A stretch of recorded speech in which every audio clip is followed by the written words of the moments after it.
अस्सलामुअलैकुम viewer, welcome back to my channel Sadia's test.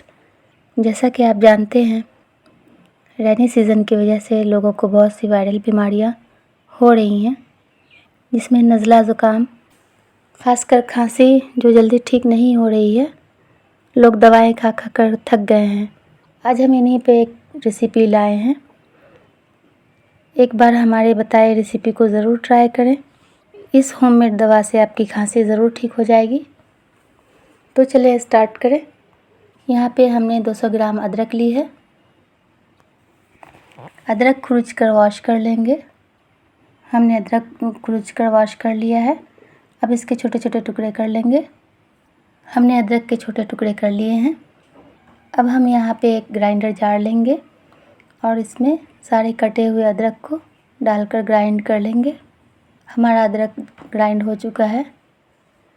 अब इसे स्ट्रेनर में छान लें। आप चाहें तो कद्दूकस करके भी इसका जूस निकाल सकते हैं।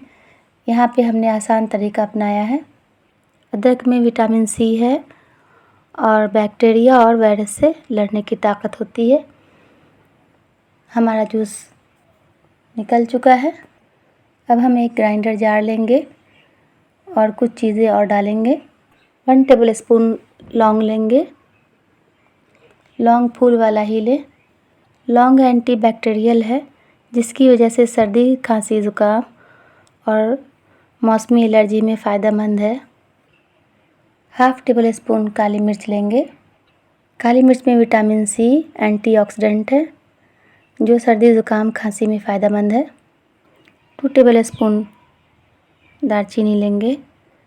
दालचीनी एंटीबैक्टीरियल और एंटीवायरल होता है, इसकी वजह से सर्दी, खांसी, ज़ुकाम में फ़ायदेमंद है।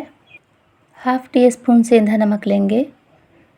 सेंधा नमक गले की खराश को दूर करता है।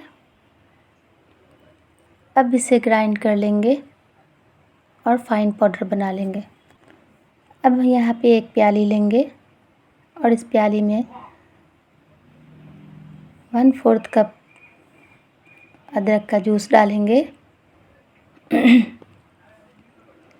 1/4 कप शहद डालेंगे।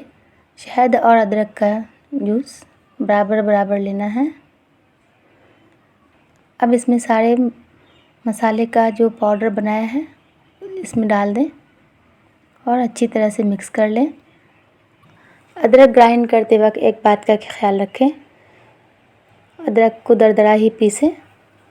अब इसे एक जार में डाल दें। आप इसे 15 दिन तक रख सकते हैं आराम से और इस्तेमाल कर सकते हैं।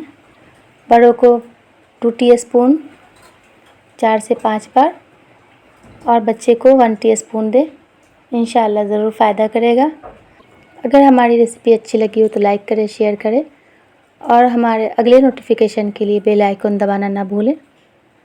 मिलते हैं अगले वीडियो में। अल्लाह हाफिज़।